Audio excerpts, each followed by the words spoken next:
Ternyata di dalam rumah itu ada bangkai manusia. Aduh. Jasad anak laki-laki yang udah setengah membusuk. Jasadnya si Veno ini. Kira-kira kelihatan nggak Bi? Sudah berapa lama? Kayaknya sih udah hampir sebulan ya.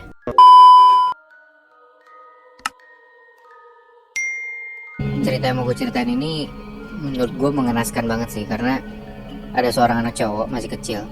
Dia itu dulu tinggal di panti, difabel, dan dia meninggal gara-gara disiksa sama orang tua angkatnya. Aduh. Orang tua angkat di panti. Enggak, orang tua angkat yang udah ngadopsi dia. Oh, wow. Jadi dari kecil dia tinggal di panti, dan dia dari kecil juga, difabel atau cacat gitu. Tapi umurnya juga nggak panjang, gara-gara disiksa sama orang tua angkatnya yang ngadopsi dia ini. Gila. Jadi gue dapet cerita ini dari Twitter, namanya Desi. Dia ini ceritain kejadian seorang anak cowok namanya Veno. Nah, tadinya Veno ini tuh tinggal di panti asuhan, karena anak cowok ini, si Veno ini, lahir dari hasil hubungan antara ayah dan anak perempuannya. Anjing. Jadi ayah biologisnya si Veno ini ya kakeknya sendiri. Karena nyokapnya Veno ini malu, aib gitu ya, akhirnya Veno ini dititipin di panti asuhan. Kasian banget, Veno ini juga difabel karena kaki kirinya Veno itu lebih pendek dari kaki kanannya. Ya karena insis gitu gak sih? Mungkin ya, karena kan katanya gitu ya, maksudnya entah ada perhubungan darah apa gimana yang gak nyambung, makanya kita sesama saudara tuh gak boleh menikah kan, karena biasanya tuh yang kejadian setahu gue Down syndrome gak sih? Iya. Tapi mungkin selain itu bisa juga kali ya, gue juga gak terlalu ngerti. Jadi si Veno ini kalau jalan tuh pakai tongkat Muy, di kanan kiri gitu. Kebayang gak sih lo? Iya. Kasian banget kan. Dan di umur 7 tahun ini akhirnya Veno diadopsi sama sepasang suami istri di tahun 2016. Dan kejadiannya sebenarnya sih kalau gue asumsiin di Pulau Jawa ya, karena emang ini bener-bener ceritanya dirahasiain banget untuk lokasinya di mana gitu. Bener-bener gak dikasih tahu sama sekali. Nah tapi tiba-tiba di tahun 2016 itu, suatu hari pihak panti ini dapat kabar kalau Veno ini ditemuin jasadnya dan udah setengah membusuk. Aduh. Jadi kronologinya gini Muy.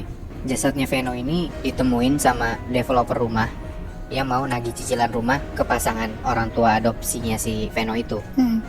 Pas rumahnya si pasangan ini didatengin sama developernya, dilihat tuh lewat jendela yang gak kekunci, rumahnya tuh kosong. Tapi kecium bau busuk banget, si developernya ini nyium. Nah cuman karena pintunya kekunci, pintu rumahnya kekunci, dan developernya takut, akhirnya developernya ini lapor polisi. Pas pintunya dibuka, ternyata di dalam rumah itu ada bangkai manusia. Aduh. Jasad anak laki-laki yang udah setengah membusuk. Jasadnya si Veno ini. Kira-kira kelihatan nggak Bi? Sudah berapa lama? Kayaknya sih udah hampir sebulan ya. Oh. Nah jadi developernya ini tahu kalau misalkan sepasang suami istri ini emang adopsi anak. Jadi kemungkinan ya ini tuh anak adopsi itu si Veno gitu loh. Kita flashback dikit ya, dari awal tahun 2016 itu Veno ini tuh diadopsi sama sepasang suami istri, namanya Pak Randy sama Bu Citra. Mereka domisilinya tuh dari luar Pulau Jawa, tapi mereka udah menetap lama di sekitar satu daerah sama si panti asuhan ini. Cuman bedanya si Pak Sutri ini di kota.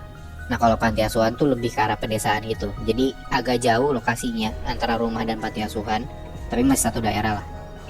Nah si Pak Sutri ini, Randy sama Citra itu nggak bisa punya anak. Akhirnya mereka adopsi lah ke tempat si Veno ini dibesarin. Mereka tertarik buat adopsi salah satu anak, yang mana yaitu Veno.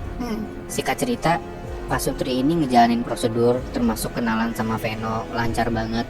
Awalnya sempet Veno tuh malu-malu gitu, dia nggak mau diadop. Tapi setelah dideketin, dirayu-rayu, maksudnya kayak melakukan pendekatan lah antara suami istri sama calon anak, akhirnya mereka tuh bisa dapetin hatinya si Veno ini. Sampai 3 bulan setelah Veno ini diadopsi, pihak panti tuh masih dapat kabar perkembangannya Veno gitu loh. Tapi tiba-tiba udah nggak pernah dikasih info lagi sama sekali. Pihak pantinya juga nggak dapat akses buat ngehubungin orang tua angkatnya ini loh. Jadi kayak pihak panti, si orang tua pantinya ini udah coba usaha, namanya Ustadz Bahri sama Bu Lia. Mereka tuh minta akses lewat dinas sosial juga, tapi dinas sosialnya nggak mau karena dinas sosialnya ngerasa ya ini adopternya udah lulus juga, udah berhak juga ngurus Veno sepenuhnya gitu, jadi ya nggak usah ikut campur gitu. Nah setelah jasadnya Veno ini ditemuin, berdasarkan otopsi, di badannya Veno ini banyak banget luka pukulan orang dewasa di dada sebelah kiri, perut, bagian tangan sama kaki, jadi seluruh badan tuh memar-memar banyak banget. Yang kemungkinan bekas lebam di bagian tangan dan kaki itu ya bentuk dari perlawanan Veno untuk melindungi dirinya pas dipukul. Nah selain itu bagian kepala Veno juga ada memar, seakan-akan tuh pernah dihantam ke tembok gitu loh. Dan ada memar di pipi kiri Veno sampai tulang pipinya Veno ini nonjol keluar. Aduh.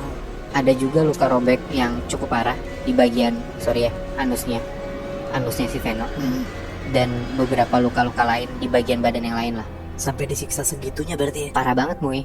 Jasad Veno ini setelah diotopsi langsung diserahin tuh ke pihak panti asuhan buat dimakamin. Dan pihak kepolisian setelah itu juga ngelakuin penangkapan gencar-gencaran lah sama si Pasutri ini yang hilang entah kemana. Iya. Karena kan jasadnya Veno ditinggal sendirian di rumah itu kan sampai ngebusuk gitu. Nah setelah jasadnya Veno dikubur 2 minggu kemudian akhirnya Pasutri ini ketangkap. Randy sama Citra udah ketangkep dan akhirnya ngaku tuh. Nih gue ceritain ya keterangan dari Citra sama Randy. Jadi si Veno ini kan umurnya 7 tahun ya. Harusnya anak umur 7 tahun udah sekolah dong. Iya. Tapi malah Veno ini gak dibolehin sekolah sama sekali sama orang tuanya. Kenapa? Gue nggak tahu Nat. Aneh banget kan tapi. Jadi tiap hari Veno ini cuma di rumah, beberes rumah. Dan kalau misalkan Pasutri ini ingat ya, si Randy sama Citra ingat, baru tuh Veno dibuatin makan. Buset. Kalau mereka nggak ingat, gak dibuatin makan. Mereka juga ngaku kalau saking laparnya si Veno, dia ini makan makanan yang ada di dalam tong sampah. Gue nggak tahu sih ini mereka dalam pikirannya apa ya. Dan bener aja Nat, Muy, luka-luka hasil otopsi jasadnya Veno ini juga karena Veno ini disiksa gak sekali 2 kali sama Randy sama Citra sama orang tua angkatnya. Tapi udah sering banget. Tapi mereka merasa kalau mereka ngelakuin itu tuh kayak dirasukin roh gitu loh buat nyiksa si Veno ini. Jadi Citra ini sama Randy beberapa minggu sebelum Veno kebunuh, mereka ngaku kalau rumah tangga mereka tuh nggak baik kondisinya. Karena si istrinya, si Citra ini sempat kepergok selingkuh. Berantem besar tuh mereka di dalam rumah, cekcok, debat, segala macem. Dan tanpa sadar mereka tuh ngejadiin Veno ini bahan pelampiasan. Gak cuma suaminya ya, dua-duanya ngelampiasin ke Veno gitu. Veno ditendang, dipukul, bahkan kepalanya Veno beneran dijedotin ke tembok. Anak 7 tahun Muy. Tega banget. Dan setelah mereka puas nih ngelampiasin ke Veno itu buat mukulin sama nyiksa dia, masih sempet-sempetnya nih mereka berdua setelah ngelakuin itu berhubungan badan di depan Veno. Gila. Gila banget kan. Jadi gak cuman fisik yang kena, gak cuman fisik yang disiksa, tapi mentalnya Veno ini juga udah kena sih kayaknya. Nah mereka berdua tuh ngaku sampai di satu malam pas mereka berdua lagi di kamar, tiba-tiba Veno ini masuk ke dalam kamar mereka sambil bawa pisau, kayak pengen ngebunuh Randy sama Citra gitu loh. Nah cuman ngelihat si anak ini bawa pisau, mereka berdua kesel dan mulai tuh Veno dipukulin. Karena ya mungkin anak difabel juga kali ya, jadi mereka nggak ada takut-takutnya gitu. Karena susah juga kan jalan pakai tongkat. Dipukul tuh Veno dada kirinya sampai Veno ini muntah darah. Dia dipukul sama si cowok, sama si Randy.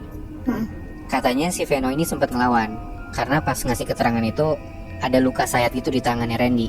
Jadi mungkin si Veno ini sempet buat nyayat si Randy lah.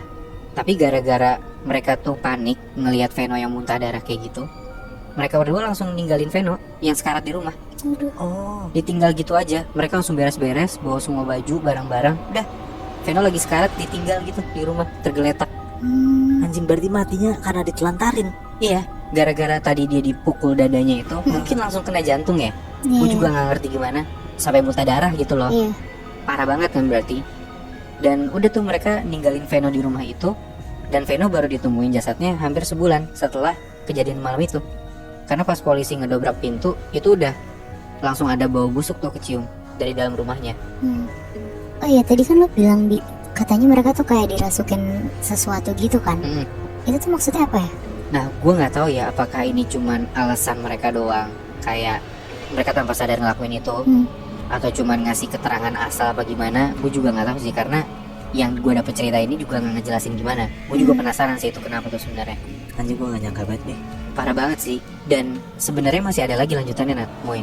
Oh iya? Arwahnya si Veno ini setelah dia meninggal itu tuh ngegentayangin panti asuhan tempat dia dibesarin. Tapi kita lanjutin di malam lain kali ya.